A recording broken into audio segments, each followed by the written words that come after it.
It's midday in Freetown. Good afternoon and welcome to the Podium. Our quote for today comes from Mehmet Murat, an Indian, and it says, "May Day is not an ordinary day because it is a day that cherishes the ordinary people, the workers." Coming up in this edition of the Podium, today is International Workers' Day that celebrates the 8-hour working day, a victory for workers in the mid-late 19th century. Second leg of the Sierra Leone Premier League commences today. Women Increasing Sustainable Energy Access and Use program launched by the European Union. And the one-month close season ends today. All these issues and more coming up in this edition of the Podium, which you can be part of by sending your messages to 088-373-904. Number is 088-373-5904, and you can also join us live on our Facebook page. The program is the Podium, coming to you live on SABC Television. My name is Daphne Zainab Kamara.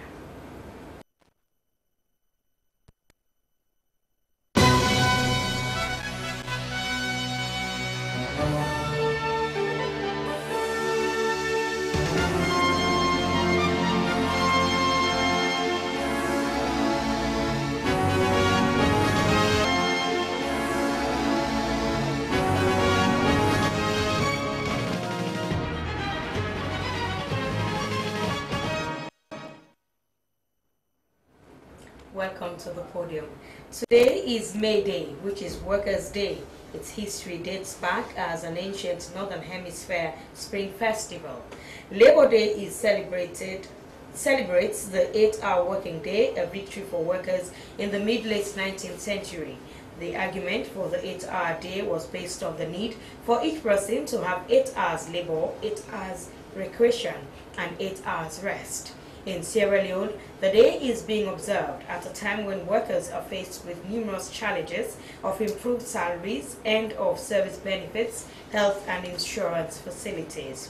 For more on the day, I have in the studio Abdullah Conte, Senior Labor and Employment Officer, Labor Ministry, Edward Y. Kamara, the PRO of Labor Congress. But before we talk to our guests this afternoon, let's get the views of some citizens.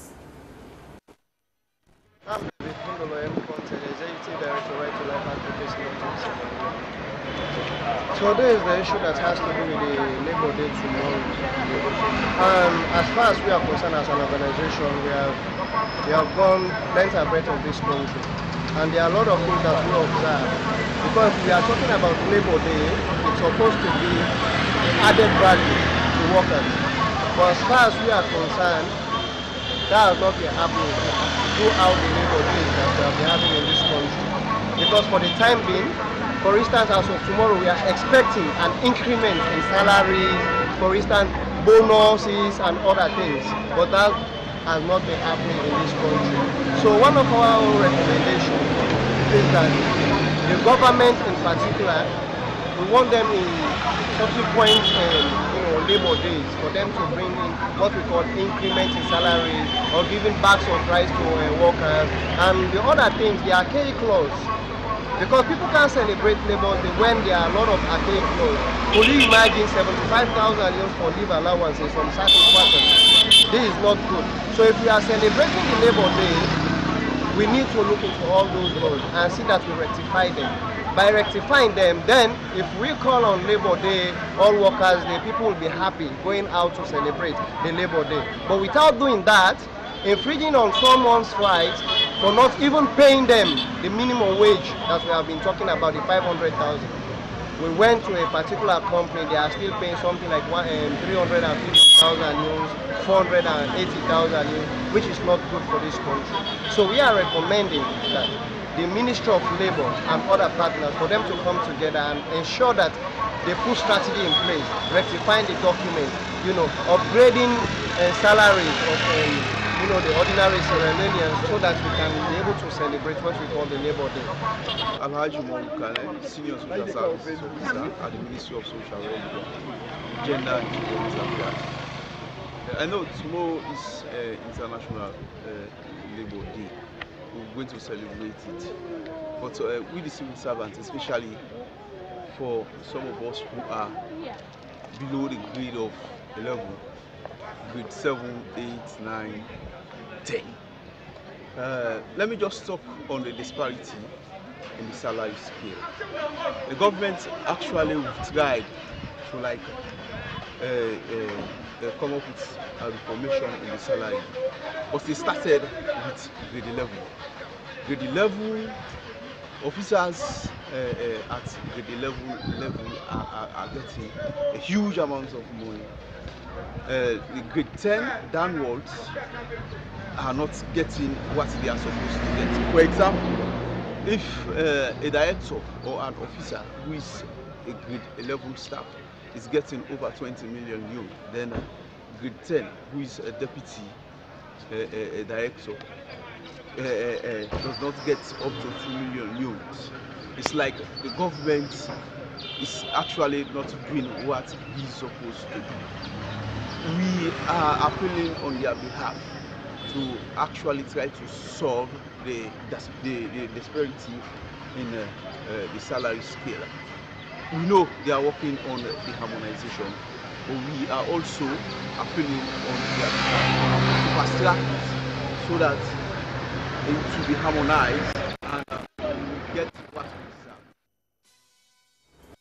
Well, those were citizens expressing their views on World Labor Day. In the studios, like I said earlier, is Abdullahi Conte, the Senior Labor and Employment Officer, Labor Ministry, and Edward Y. Kamara, PRO, Labor Congress. Good afternoon and welcome to the show. Yeah, thank you. I'll start with you, Abdullahi Conte, who's the Senior Labor and Employment Officer. Let's talk about, most of the time, there are some issues people have been faced with in the labor market. Let's talk about how the Labour Ministry has been able to come in and solve those problems. Thank you very much. The Ministry of Labour is the ministry that is responsible for employment relationship. We come in as mediators. First of all, we have what we call the tripartite system: the employers, the employees, and the government. And as a ministry, we are representing the government, mediating between the employers and the employees when there are issues. Of course, either party has the right to go to the Ministry of Labour and Social Security to inquire about employment relationship. Being you a worker, being you an employer, go to the Ministry of Labour. It's free of cost. It's one of our duties that we guide every citizen of this country. If you want to employ somebody, employment is not about an ordinary relationship. It's about the law that binds you. There is no work relationship that is not guided by the law. If you employ your child and he's working for you, you are bound to pay him salary. If you terminate his service, at the end of the day, he's required to be paid the sale of service benefits. Whatever relationship that deals with work relationship is guided by law. And as a ministry, we sometimes face with many challenges. There are employers who establish businesses and they say they don't know about the law. They go to the Registrar General, they go to Corporate Affairs Commission, they go to NACIT. When it comes to the human relationship, they say, we are not aware. But mind you, the human resource of any country, of any organization, is the strongest capital of that organization. If the human resource is weak, the organization will face serious challenges. And when there are issues, people are required to go to the ministry to make their formal complaints by writing to the Commissioner of Labour.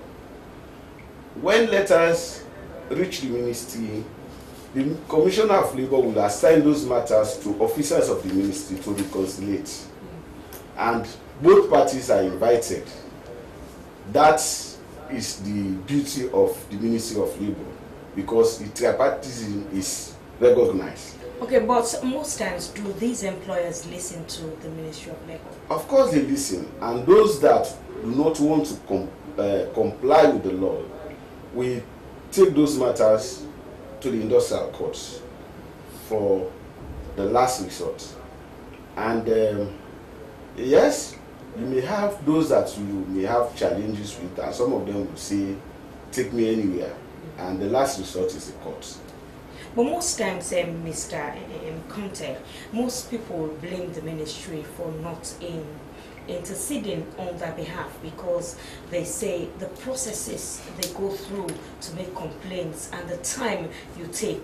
Sometimes most people end up being fired, sometimes they end up being dead, and they do not get justice. It's about saying investigation is a process, and you have to go through the process. First of all, you have to write to the Commissioner of Labour, as I said. The employer is invited. So you do not treat any case as an emergency? We treat cases as an emergency, but we don't have the force to close down businesses, because everything we do is about the law. And we cannot go against our mandate. We go through the process. Okay, and also, now let's talk about how you ensure that these people who claim ignorance, they pretend as if they do not know the law. How do you educate them so that they know and don't flout the law feigning ignorance? Ignorance of the law is no excuse. We punish them with the law. We tell them what is in the law. We ask them to comply. At the end of the day, we advise them to take measures in place to correct their mistakes. There is no room for any ignorance of the law. So what about PR? Don't you go out educating them to know the rights of employees, employers and all, and what the labor law says, even though we know the labor laws are old now and you're fighting to enact new ones? Well, we go out during our inspections, we educate workers and employers about employment relationship. And there are workers who come to the ministry. As I said, before now, it was a challenge. Now, a lot of workers are coming to the Ministry of Labour to ask questions about employment relationship. Some of them want to take up job. They say, what do I need to do? This is offered to me. And some of them want to resign. We tell them the processes to go through. And some of them will follow that. There are workers who come today, tomorrow, they say, I don't want to work. And there is a law. And there are procedures to take before you terminate your contract. Even your employer, there are processes, and if you don't go through the processes, then the provision of the law is interpreted for action. All right, thank you very much. Continue to stay with us in the program. I'll go over to you now, the PRO of the Labour Congress, Edward Y. Kamara. Welcome to the podium. Yeah, thank you. And now, today, Sierra Leone is joining in the celebrations of May Day. Do you think we match up to the standard of decent work for employees? To answer your question, I think we are moving towards the direction. You know, ILO designs programs with regards to employment relations. There was a time we had this issue of minimum wage. There is a living wage, a decent work, and there is a projection now for the future of work. So decent work is a challenge. However, I think we are matching up. We're making some gains. Because if you look at the issue that has to do with the right to collective bargainings, there are some employers that do negotiate their terms and conditions of service. That is one aspect of decent work. With the issue of social protection, we do have now the NACIT that deals with social security. These are all decent works. When we look about the rights of the employee, that is one of the biggest challenges. Because there are rights of the employees, but the employees are not there to voice out or to struggle for their right. If you look at this maybe that we are celebrating, it's like it was a struggle for the rights of workers. They say, no, we're not going to continue to work unlimited. We want a cut-off time and we want this amount of salary. They fought for it, there were a series of strike actions, and they gained whatever they were fighting for. But today we are seeing a situation where people are complacent. They will be in a situation where they're not comfortable, where the work is not that decent. The provisions that they are supposed to enjoy, they are not enjoying it, and they are just sitting there, just doing nothing. So this is one of the challenges. And for us at Sierra Leone Labour Congress, we do have a mandate, and our mandate is to represent workers, irrespective of you being a member or not. But we are not magicians to know that employees in this institution are having problems. If the employees in the institution come to the Sierra Leone Labour Congress and they make their complaints, Sierra Leone Labour Congress will take a complaint up. But what we're experiencing is as if people are just lackadaisical. Well, I would not agree with your term, like being lackadaisical. You know, there are some people who have gone through so much in acquiring a job, and when they get it, they try by all means to protect it because of the livelihood, the payment. Most times they are scared to make complaints. Do you just sit back and wait for them to explain to you what is happening, or do you make rounds to especially these factories, these roadside workers, and some other institutions to make sure that the workforce you cater for are being looked after? It's not always one is bold to report their employer. You are right. Sierra Leone Labour Congress is comprising of different union organizations, and we do have over 35 of those. And every union has 2 or 3 sectors or institutions where they operate. So we do believe to get report from the union leaders. If, for instance, you're operating the telecom sector, if there are complaints in that sector, we expect the union that is responsible for telecoms to take over that challenge. Well, most times some of the union leaders are compromised because they, as long as their position or their own status, they are safe, they do not care. Well, I don't think so. They will not compromise. We have examples of so many union leaders. Trade unions, the strength of a trade union is its membership. Okay. The strength of a trade union.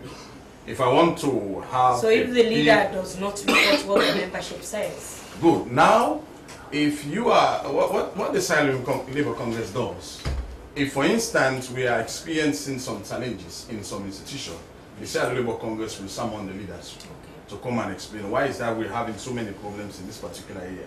And then we'll try to see how best to settle that matter. And what we do in free time, we'll go to the union, we'll go to the institution. Sometimes we collaborate with the Ministry of Labour to go on site visit. But as the man from the ministry said, they have this special mandate of monitoring. Go to the institution, ask the employer, whoever, to produce some of the evidences that they are going there for. Whereas for Sierra Leone Labour Congress, we rely on the information from our trade unions, and also from the general public. But over time, we've not been getting complaints from them. But however, Sierra Leone Labour Congress has a specific mandate, and that mandate is the fixing up of the minimum wage and also the fixing up of national holidays. Okay. When it comes to the national issues, we'll go into those issues when we are called upon. Okay. For instance, if there was a time when the teachers union were having problems, and their members were just chasing them. They had to run to Sierra Leone Labour Congress. Can you please come and help us to fix up A, B, C, and D? And then the Sierra Leone Labour Congress will provide them the expertise. I was part of the people that were assigned to help the teachers union to come up with their collective agreement. And as I speak, very shortly the negotiation for the condition of service for the teachers will start.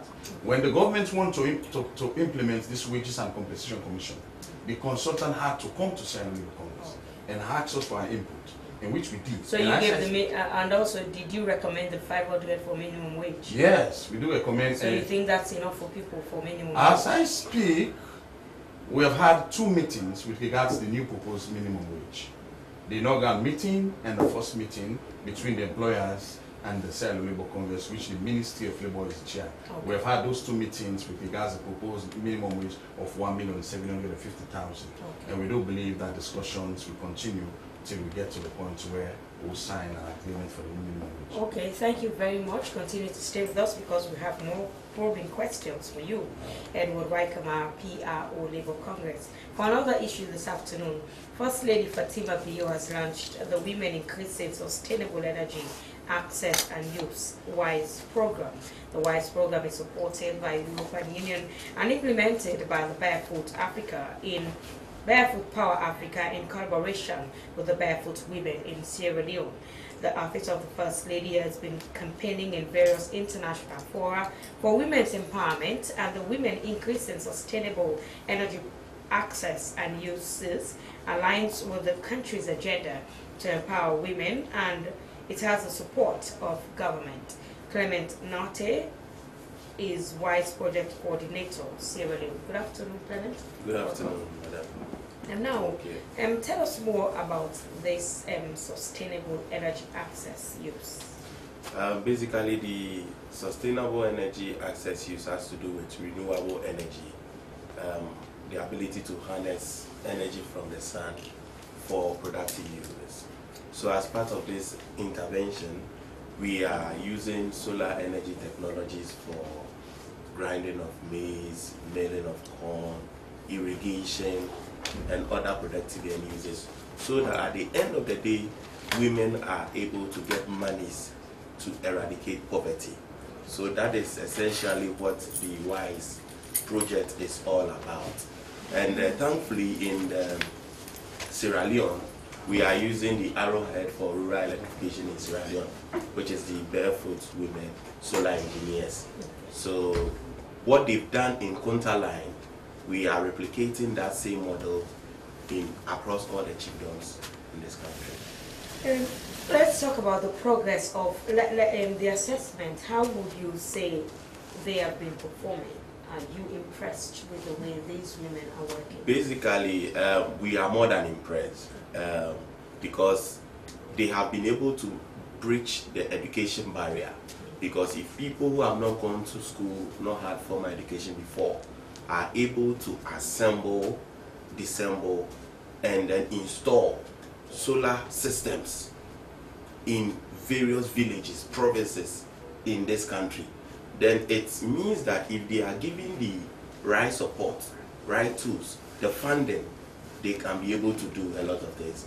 So yesterday, even at the launch of this project, we had a demonstration, and the EU ambassador as well as the First Lady, they were very thrilled with the capacities of these women.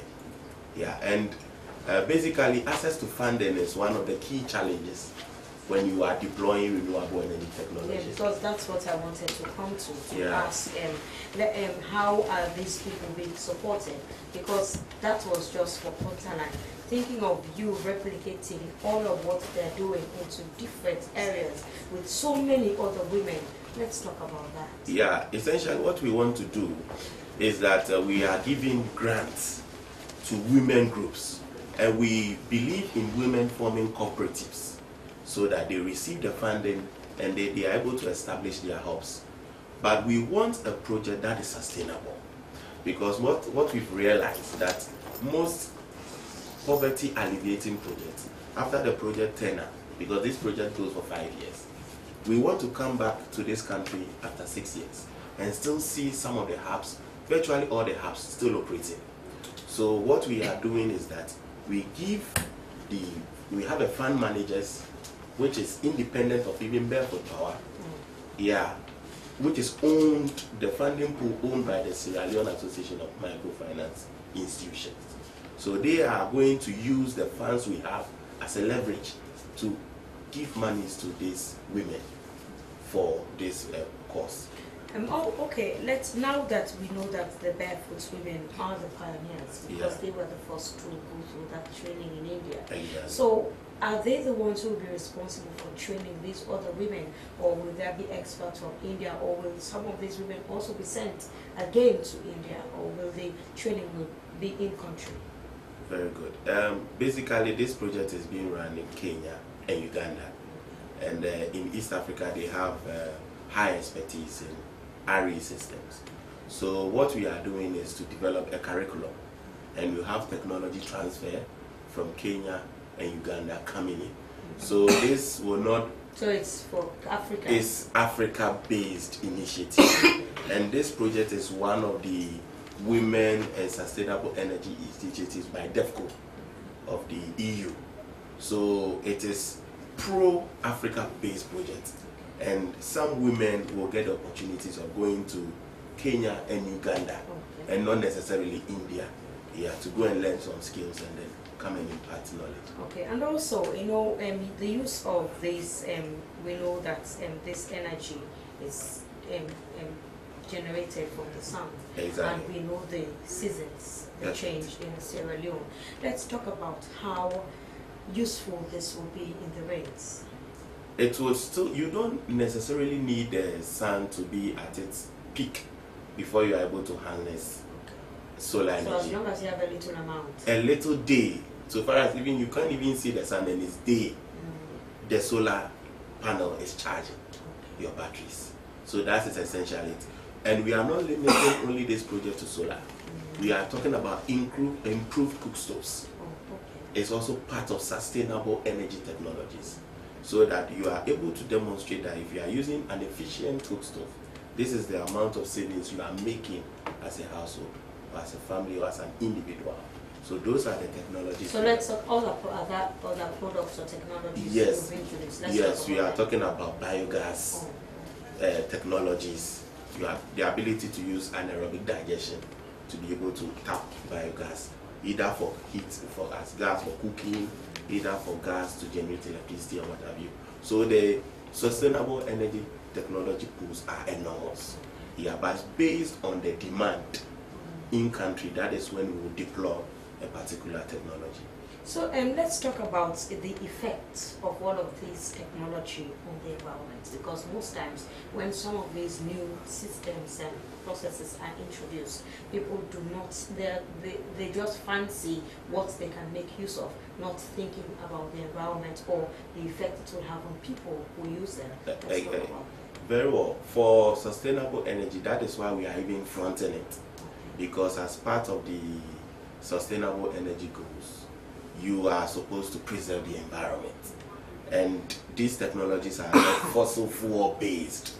We want to use this intervention to eliminate the dependence on fossil fuels, which will pollute the environment. We have climate change, which has become a global issue. So at the end of the day, this project should be able to be, we should be able to tell the amount of carbon emissions we have been able to save. Yes. If people were to do business as usual, what has this project been able to do? Then you can even leverage on this project to be able to access carbon credits and carbon funding. So this project is sort of a fulcrum to bring more renewable energy based projects into the country. And most of it is natural. Natural. Exactly. Resources. Exactly. Thank you very much, Clement Nate. Continue to stay with us in the program. Well, in the program also, we have the second leg of the Sierra Leone Premier League will commence today at the Circus Stevens Stadium in Freetown, with Mighty Blackpool and Anti-Drugs FC in the opening fixture. The Premier League board has, however, been engaging stakeholders, including referees and coaches, on the rules of the game ahead of today. Festus J. Lahai is a member of the media committee of the board. He is my guest. Welcome, Festus. It's my pleasure. Thank you very much for having me. Festus, now this second leg will start today, but let's just round up on what the first leg was like. I mean, if we are to grade the first round of the Sierra Leone Premier League, I think we are far above 85%, of what we planned for. Don't forget that the league started on the 27th, when the issue was at the Shaka Stevens Stadium. Immediately the kickoff, he realized that Sierra Leone's youth need investment in the sporting direction. So the budgeted amount of 3.5 billion, which the Ministry of Finance through government, approved initially was 2 billion, and later he said no, the youth of this country need more than what we have given them. So the 3.5 billion eventually was given to the board. We organized a series of courses, refreshers courses, for the coaches, the referee, the media officers. And we think security-wise it has been good. The officiating aspect has been good. I mean, the spectators, we are massive out there in Kono, in Bo, Makeni, at Lunge, in Kenema, at the Shaka Stadium, approved school, and a parade ground. Because we, the Premier League board, thought it's necessary that we take the game back to the community people. And so that's why we included, for the very first time in the history of football in this country, Premier League has to be played in Lungi, at Kafubula playing ground. It has to be taken to approved school. It has to be taken to Atuga Mini Stadium, the parade ground, even though those playing venue are not that much, up to the standard it's required. But we think our people deserve better. Just of them coming to the Shaka Stadium as the only playing host in Freetown. So we distributed matches across, and then we think it was a bit better, even though there were a lot of challenges, which that challenges have been put to government, and government have decided to actually augment, what we requested for, which I will explain later. So for us, as the Premier League board, we continue to appreciate government, for providing the sum of 3.5 billion. The media institutions who have been given, a lot of coverage to this league, to a point that Super Sport rates Sierra Leone Premier League as the second most watched local league in Africa, which we think we deserve, and we want to say thanks to our spectators, the supporters of the 14 Premier League teams that are playing, because their presence at the Shaka Stadium sent a very big signal to FIFA, CAF, and the world. That is why Super Sport said Sierra Leone, among the 52 nations in Africa, we are the second most watched footballing nation. So we think we deserve that, and we are back again. Okay. Today at the Shaka Stadium. We see the commencement of the second round. And also, Festus, would you just give an assessment of the teams? Let's talk about the top ones. Yeah, well, I mean, it was not easy when we talk about top teams now in Sierra Leone. Like in the table? Yeah, the table, I mean, it ended where in a fashion that most people were not expecting it, but that's how it ended. Yeah, on the table we have East Alliance with 24 points. Second we have FC Kalon with 23 points. So you can see the margin, only a single point separating a team playing 12 matches across the country. So we have Mighty Blackwood that we're playing today in 5th position with 19 points. We also have Anti-Drugs that we play in Mighty Blackwood at the Shaka Stadium, 10th position with 11 points. That is 8-point gap difference. So you can imagine from the bottom to the top, we have just a point or two separating the teams from the first and the second, a single point, the second and the third, a single point, the third and the fourth, 2-point gap. So each and everything we think we are up, for something, and we think the second round is going to determine, and it's going to be very, very, very much. So it's the second, the final? Yeah, well, we are now moving. And so that is why even before the commencement today, what we did, there has been a lot of allegations, series of allegations, counter-allegations coming against our officials, the referees. Because I was coming to that, the lessons learned and how they are going to perform during the second leg. I mean, we have learned a lot of lessons, and then the referee committee, have decided even to cut down the number of 100 above referees to 48 now, for the remaining matches, because of these allegations and counter-allegations. And that is why we have brought in the Anti-Corruption Commission to be part of this league. We have also taken on board the Office of the National Security to be on board. We also watched in the match between East Alliance and FC Kalon at the Shaka Stadium. It created some kind of atmosphere which Sierra Leoneans do not deserve. So now we have the Office of National Security on board the league. We have the Anti-Graft Agency, ACC. ACC basically, even in the training, I mean, they were there, for many, many reasons. These allegations which are, among them, I mean, they sell game in our local parlance, they sell game, that other person buy game. So if, these complaints are coming and the board not look into it faster, we think it will derail the progress the league is making. And so we don't want people to look at the league to say, oh, this team won this trophy because they bought a lot of matches even though they don't deserve. So now we have ACC on board, and then they have told the referees the danger involved. That if you are caught, as an individual, a group of an individual, in manipulating game for some club, because you think they have money and they can offer you, then you'll be banned from the game for life. And it will not only be the game, but your entire career will be banned in holding public offices as it's happening in the world. So we have to get them on board, and we think the second round is going to be very, very much interesting, spectacular, as the teams have reinforced themselves going to the second rounds that will commence today. And now, investors, for most people, they were happy for the first leg that most of the matches were late after 6. Well, let's talk about now. Ramadan will start on Monday, and the second leg will start today. How about the time? Is it going to be the same? Because most Muslims, you know, they are calling for a reduction. Maybe you move it like 4:30 or something. I mean, in the provinces, our matches are played at 4:30.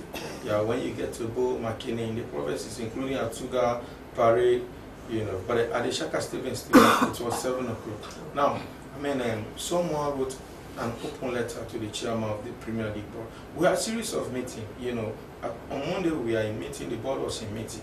These are issues that have been coming up, you know, but it has not gained the kind of attention it deserves. We think now, I mean, in the next meeting the board will hold, we think it will become a topic of discussions, and we'll come back to the general populace and explain to them exactly what is the outcome, what the board decides on, whether to shift the game at 4:30 so that we allow our Muslim brothers and sisters to go and pray, or we still remain at 7 o'clock. Remember, we have a praying ground at the Shaka Stevens Stadium. Those in the presidential, there is always a praying ground where the Muslims do go and pray and come back and continue to watch the match. Even at the Ministry of Sport, very close to the stadium, there is also a mosque, a very big mosque that even they pray the Friday prayers. But the players too, there are some are Muslims and they'll be fasting. No, even in the English Premier League, we have a lot of Arab Muslims that are playing the English Premier League, and when they have matches at 7 o'clock, let's say the Champions League, the Europa, they will not shift it because you are a Muslim and you want to go and pray. What about those that plays at around 2 o'clock in England? They are fasting. So we think for the players, if you think you can fast and play, you keep your fast. If you think no, then just leave the fast and play your football. That is what happens all over the world. Okay, first, finally, before I go to another issue, you know, the issue of stability in the gate takings, it was a problem. You know, sometimes the match will be 5,000, another day it will be. So let's talk about that for the second leg. Let's look at it this way. The board prints out tickets for the Shaka Stevens Stadium for the cost of 5,000.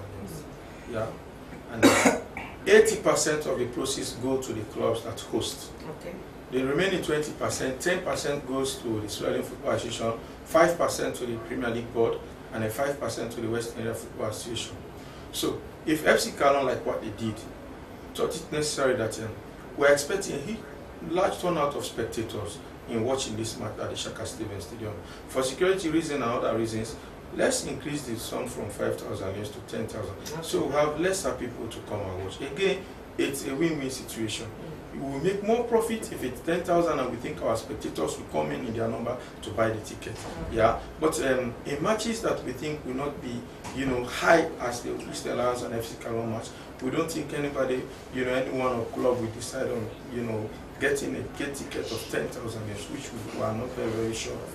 But the ticket price for all the Premier League teams or games across the country, official from the Sweden Premier League Board, is 5,000. And it still remains 5,000. It still remains 5,000. Okay, thank you very much. Well, this is the Podium coming to you live on SLBC Television. We'll go for a short break. When we come back, we shall be talking to a very important group of workers in this country, the domestic workers. Stay tuned.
Workers Union.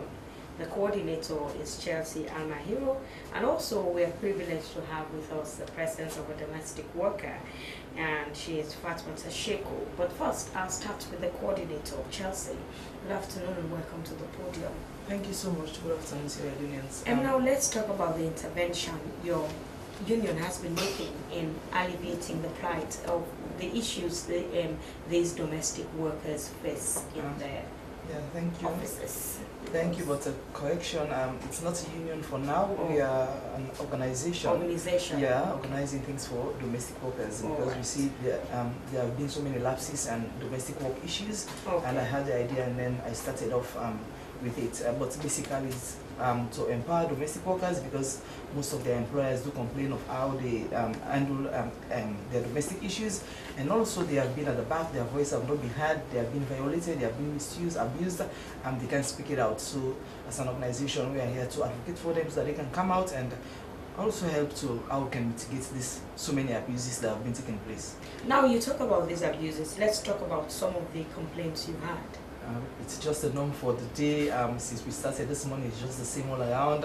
Unpaid, underpaid, heavy workload, no contract, no job description, can't be paid on time, paid when the employer chooses, can be relieved from job as the employer wishes. So many of these issues that other people do face, also domestic workers are facing. Now, how have you been able to solve these issues?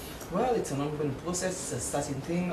For us now, I started it with my mom, with friends and families, but now we have support from OSIWA, where we are implementing the project Legal Empowerment and Protection for Domestic Workers, telling them about their legal rights and responsibilities in their domestic service. And on that, we have had community engagement with them, we have had needs assessment survey, we have recorded over 1,000 domestic workers just within Freetown, urban, western urban and rural districts. And there are other domestic workers around the town where they do call on us, come here, there are these issues, but we are limited with funds. But we're on it.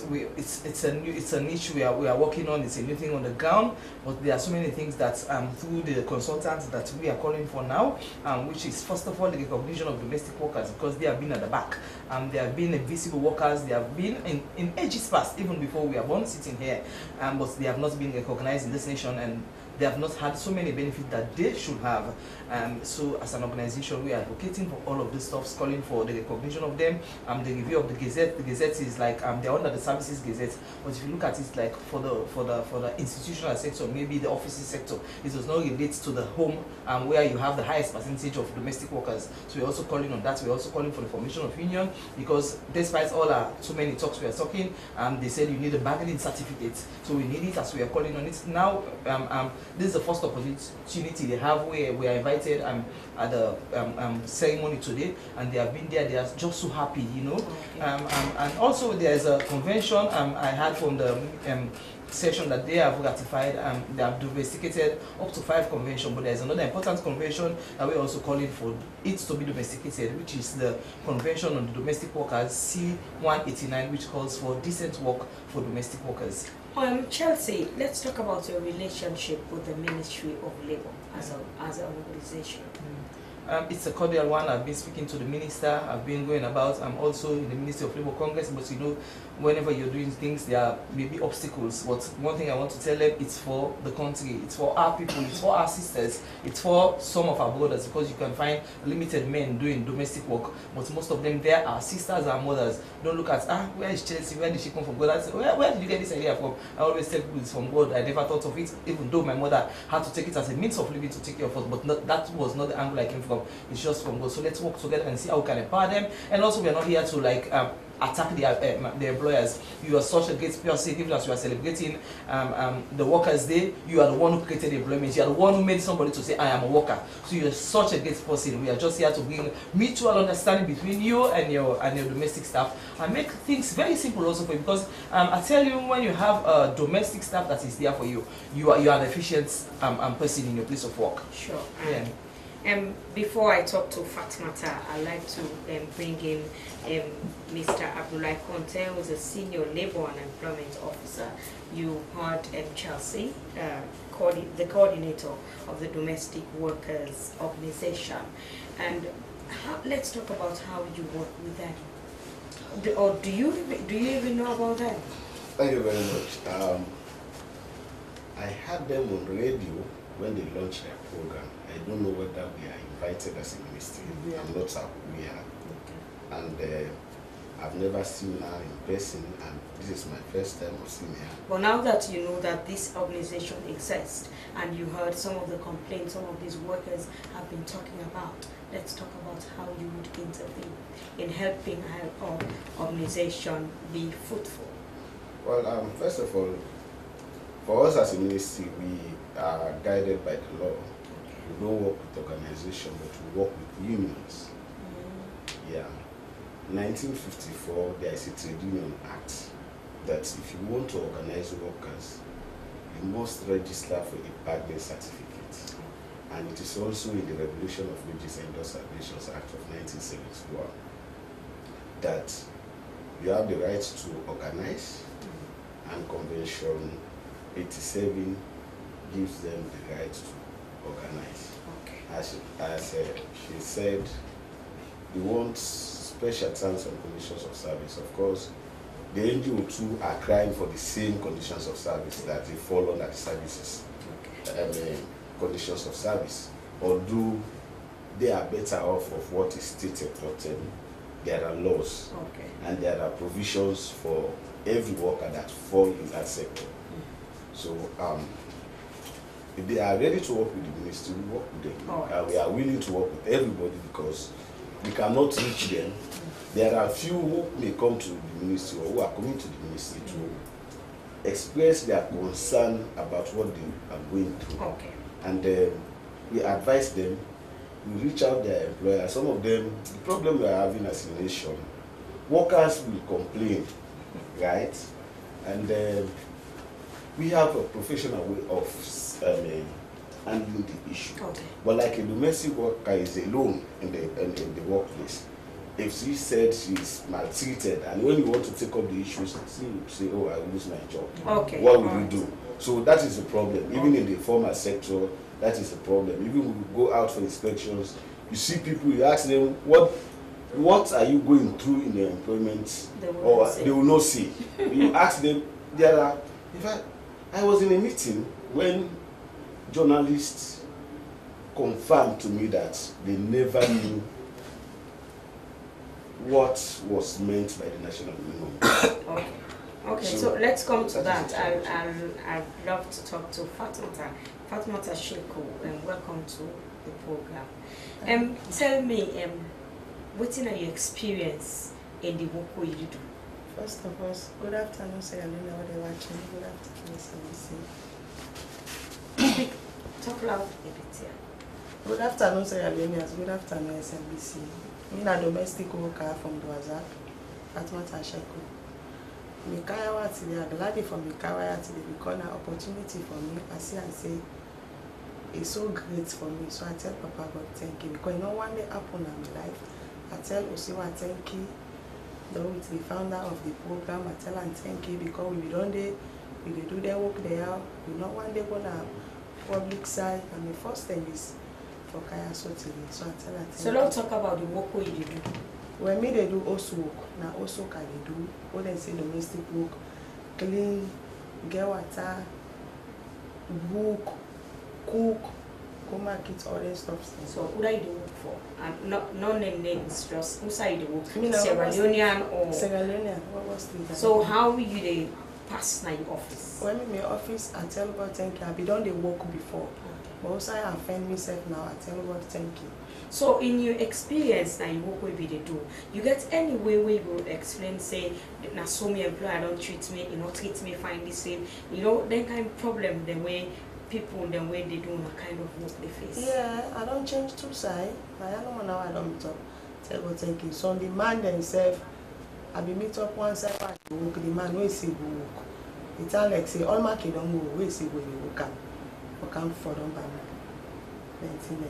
So how will you resolve that issue there? Fine. So as a king so they go was and can about I me they call can give me this. Once sometime I go meet myself get him up naked one. So I watch for gonna do back begin shout for me. time will reach, I greet them, you know, go answer, anything and they all. So it began stress me, I did it, so I left the work. So you not be ever succeed? No. Anything. So apart from the man who harass you, what about like you, madam? In all this side way don't work, now that's how it's right for talk. What about you, madam? What's in on a relationship? Be cordial, you go hana pay, you maltreat you and all? Yeah, no, that they know they don't, that they know they work. So what about the salary? You satisfied? Yeah, then they pay you the minimum wage? Yeah, then they pay me the minimum wage. First, they not they pay me, but me madam a person, now God fearing person anyway, we they fine. First, then they pay me 300, but I call them to attention here in Bikini. So I tell God thank you for that side. So we call it to attention, you don't bring any bad relationship between you now, they comply and begin paying you 500? No.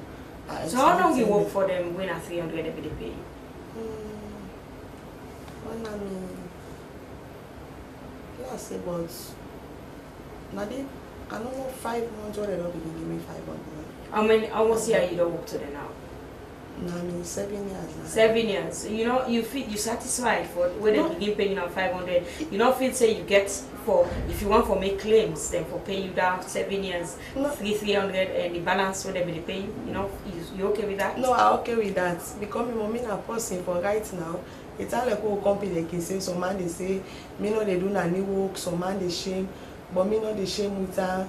Right now, me missus I can talk saying now they feed me. So that each side is safe because you know they look to the money.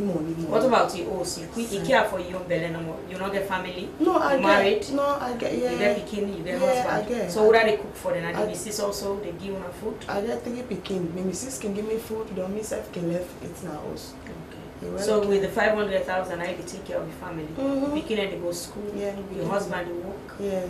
So in all, you go say you satisfied with your work? Yeah, I'm satisfied. Yeah, so you get one good story. Chelsea, this now work for you. You know, this is an achievement. When now you intervene, when they begin paying the 500, no, or they begin paying before you know? Yeah, they begin paying before we know. Okay. Okay. Well, so thank you, Fatmata. Thank you so much for being part of the program. And as we round up, I want to ask you, Emma. Mr. Nate, now that how soon would we see it's being replicated all over the country? It starts now.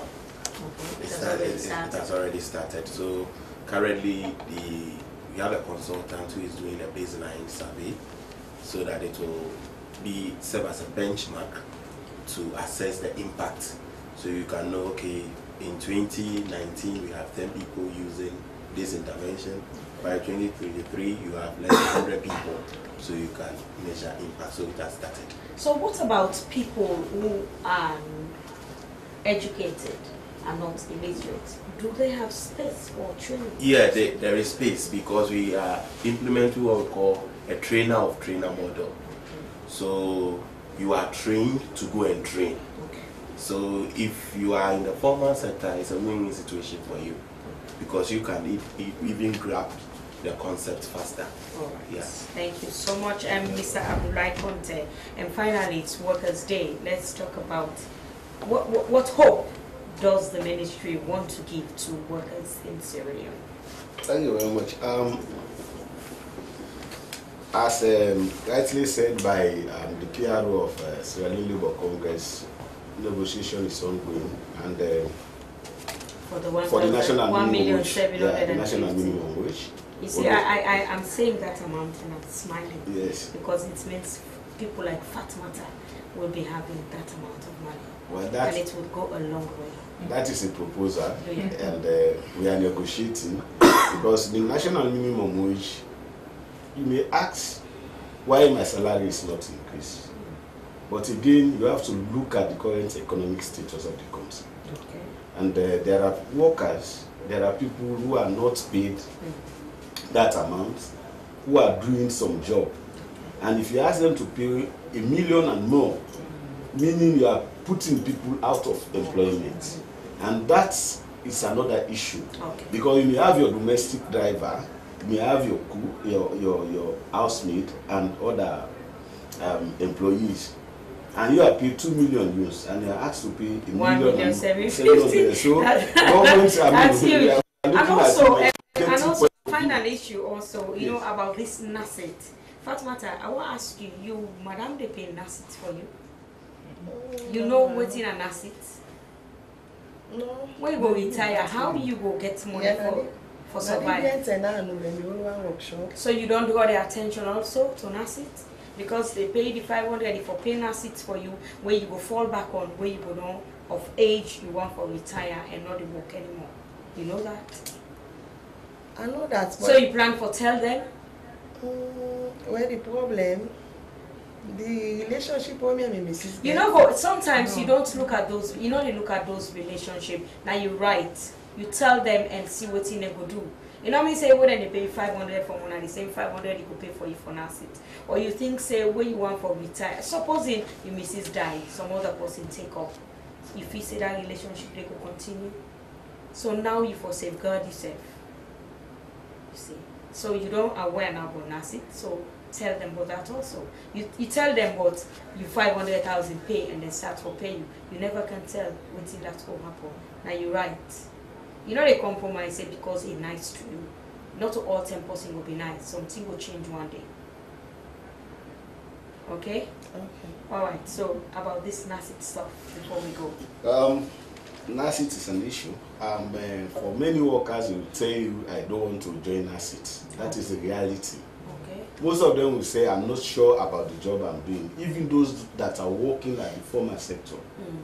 You may have drivers, you may have another set of people, they say, in fact, this job is just a temporary job and I don't want NASIT. Okay. But there is a law. We are always saying there is a law, and if you are not, if your employer does not pay your NASIT, then the law will take its course. All right. Thank you very much. Well, that's how we end the podium for this afternoon. Many thanks to my studio guests. I appreciate Fatmata Sheikh especially for being part of the show. Thank you so much. And I know so you don't learn today. I don't learn. Waiting next you for telling Mrs. No, so because this is a worker day, we all for be happy and we are here working. And my producer has been Samataba. The quote for today says, May Day is not an ordinary day because it is a day that cherishes the extraordinary people, the workers, people like the Fatmata. Thank you so much. My name is Daphne Zainab. Stay tuned for the returns.